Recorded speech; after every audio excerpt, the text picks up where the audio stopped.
बिस्मिल्लाहिर्रहमानिर्रहीम। अस्सलाम वालेकुम जी। Welcome to food secrets with Munaza Waqar. जी तो व्यूवर्स, आज मैं आपके साथ भुनी हुई शकरकंदी का ऐसा शानदार, ऐसा बेहतरीन और नया तरीका शेयर करूंगी कि आप ख़ुद भी हैरान रह जाएंगे और ख़ुश हो जाएंगे। और आप कह उठेंगे कि काश हमें ये तरीका पहले पता होता, क्योंकि इस तरीके के मुताबिक जब आप शकरकंदी को बनाएंगे तो एक तो बड़ी जल्दी बन जाएगी बिना किसी मेहनत के, और दूसरी ख़ास बात ये कि उसका छिलका इतनी आसानी से उतरेगा कि आप तो खुश ही हो जाएंगे और आप रोज़ाना ये शकरकंदी बनाया करेंगे, क्योंकि शकरकंदी का सीज़न है और शकरकंदी बच्चों बड़ों सभी को पसंद होती है। मेरे चैनल पे आपको डिफरेंट टाइप की शकरकंदी की रेसिपीज़ मिलेंगी, लेकिन आज जो रेसिपी मैं शेयर कर रही हूँ वो सबसे अलग है और सबसे ही बेहतरीन है।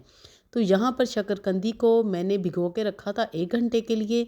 फिर उसको मैंने अच्छी तरह मल मल के वॉश कर लिया और अब आपके सामने ये कितनी अच्छी बिल्कुल साफ़ सुथरी हो चुकी है। दोनों तरफ से हम इसकी साइडें निकाल देंगे, जैसा कि आपको भी पता है कि वो गंदी होती हैं, हम उनको निकाल देंगे। शकरकंदी मिट्टी में उगती है, मिट्टी के अंदर, तो इसमें बहुत ज़्यादा मिट्टी वगैरह होती है। शकरकंदी को धोने के बाद आपने इसको छलनी में रखना है ताकि ये बिल्कुल ड्राई हो जाए। और अब आपने सारी शकरकंदी पे ऑयल को लगाना है ब्रश की मदद से। अगर आपके पास ब्रश नहीं है तो आप हाथों की मदद से ऑयल लगा लें। ऑयल लगाना बहुत ही ज़रूरी है। इसका क्या फ़ायदा होगा ये मैं आपको आगे जाके इसका रिज़ल्ट बताऊंगी। बहरहाल आपने हर पीस पे अच्छी तरह ऑयल को लगा लेना है। तो जी यहाँ पर हमारे सारे पीसीस पे ऑयल लग चुका है। अब हमने क्या करना है कि सिंपल हमने तवा लेना है, लोहे का तवा, नॉर्मल जो हर घर में मौजूद होता है। अगर आपके पास लोहे की कढ़ाई है बिल्कुल सीधे वाली, तो वो भी आप ले सकते हैं। तवे को हम ऑयल की मदद से अच्छी तरह ग्रीस कर लेंगे। नीचे मैंने फ्लेम को ऑन कर दिया है। अब आप इस तरह शकरकंदी के पीसीस तवे पे रखते जाएं, तरतीब से आपने रखने हैं ताकि पीसीस सारे तवे की सतह के साथ चिपक जाएं, बिल्कुल वो ऊपर नीचे ना हो, इस बात का आपने ख्याल रखना है। तो जी यहाँ पर सारे पीसीस हमने रख दिए हैं। शुरू में 2 से 3 मिनट के लिए आपने फ्लेम को हाई रखना है ताकि तवा अच्छी तरह गर्म हो जाए और इसमें स्टीम बननी शुरू हो जाए। अब आपने किसी प्लेट की मदद से या किसी इस तरह ढक्कन की मदद से, जो भी आपके पास अवेलेबल हो, कढ़ाई का आपके पास ढक्कन हो या आपके पास इस तरह मेरी तरह कोई थाल हो, तो आपने वो ऊपर रख देना है। 20 मिनट के बाद जब हम खोलेंगे तो माशाल्लाह शकरकंदी हमारी तैयार हो चुकी है। स्टीम भी आपको नज़र आ रही है। ज़रूरी बात यह है कि 10 मिनट के बाद मैंने शकरकंदी को खोला था और उसको टर्न कर दिया था। ये आपने ज़रूर करना है। और 10 मिनट दूसरी साइड से, टोटल 20 मिनट में हमारी बेहतरीन भुनी हुई शकरकंदी तैयार हो चुकी है। ना ही ये काली हुई है। अक्सर ऐसा होता है कि लोग कोयलों पे भूनते हैं या चूल्हे के ऊपर डायरेक्ट रख देते हैं, तो बिल्कुल काली हो जाती है। वो छीलने भी नहीं होती, छिलका इतनी मुश्किल से उतरता है और छिलका उतारते उतारते सारी शकरकंदी भी हमारी काली हो जाती है। तो यहाँ पर आप ये देखें जी, बेहतरीन शकरकंदी हमारी भून चुकी है। अब मैं आपके सामने इसको छीलूँगी, कैसे इसको सर्व करना है वो भी आप देखिएगा। व्यूवर्स, मेरे चैनल पे शकरकंदी की 2 से 3 वीडियोस और भी हैं जिनमें मैंने साथ में इमली की चटनी भी बनाई है और शकरकंदी चाट बनाई है। उसका मेथड डिफरेंट है, ये टोटली डिफरेंट मेथड है। और अगर आपको इमली की चटनी साथ में चाहिए तो आप वो वीडियो देख सकते हैं। तो जी यहाँ पर हमारी बहुत ही नरम और बहुत ही ज़बरदस्त खुशबूदार और टेस्टी शकरकंदी तैयार हो चुकी है। तो जी हम इसको निकाल लेते हैं, तवे पर उतार लेते हैं और अब हम इसको छीलेंगे और आपके सामने सर्व करेंगे। तो जी वीडियो अगर आपको पसंद आई है, ये मेथड आपको अच्छा लगा है और आसान लगा है, तो काइंडली इस वीडियो को, इस रेसिपी को ज़्यादा से ज़्यादा अपने प्यारों में शेयर करें और लाइक करना बिल्कुल भी मत भूलिएगा।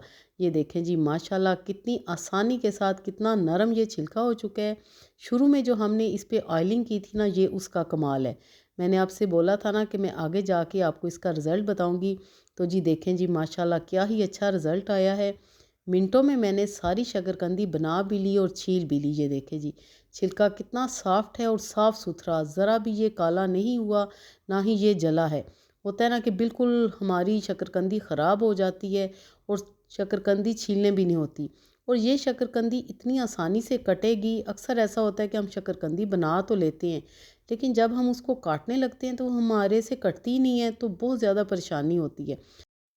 देखें जी ये माशाल्लाह कितनी आसानी से कट हो रही है और कितनी जल्दी इसके स्लाइसेस बन रहे हैं, बिल्कुल गोल गोल। भी इसमें हमारी नाइफ़ जो है अटकी नहीं है। मेरे साथ अक्सर ऐसा होता है कि जब भी मुझे ये रेसिपी पता नहीं थी तो मैं शक्करकंदी बनाती थी तो काटते हुए बड़ी परेशानी होती थी। तो मैं कहती थी बस ना, अब मैंने नहीं ये बनानी, ये बहुत ज़्यादा मुश्किल करती है। तो इस तरीके के मुताबिक आप शक्करकंदी बनाएँगे तो यकीन कीजिए आप ये कि आइंदा हम इसी तरीके के मुताबिक ही शक्करकंदी बनाया करेंगे। सारी शक्करकंदी को आपने इस तरह स्लाइसिस में कट कर लेना है। शक्करकंदी के बेशुमार फ़ायदे हैं, यहाँ तक कि ये शुगर पेशेंट भी खा सकते हैं।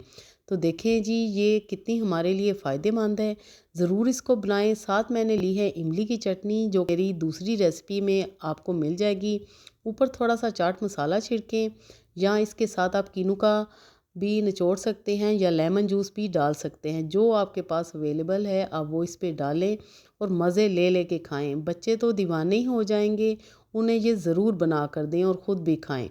साथ में मैंने इसके ऊपर निचोड़ा है खट्टा कीनू, जिससे कि शक्करकंदी का और भी मज़ा आ जाएगा, और ऊपर डालें इमली की खट्टी मीठी चटनी।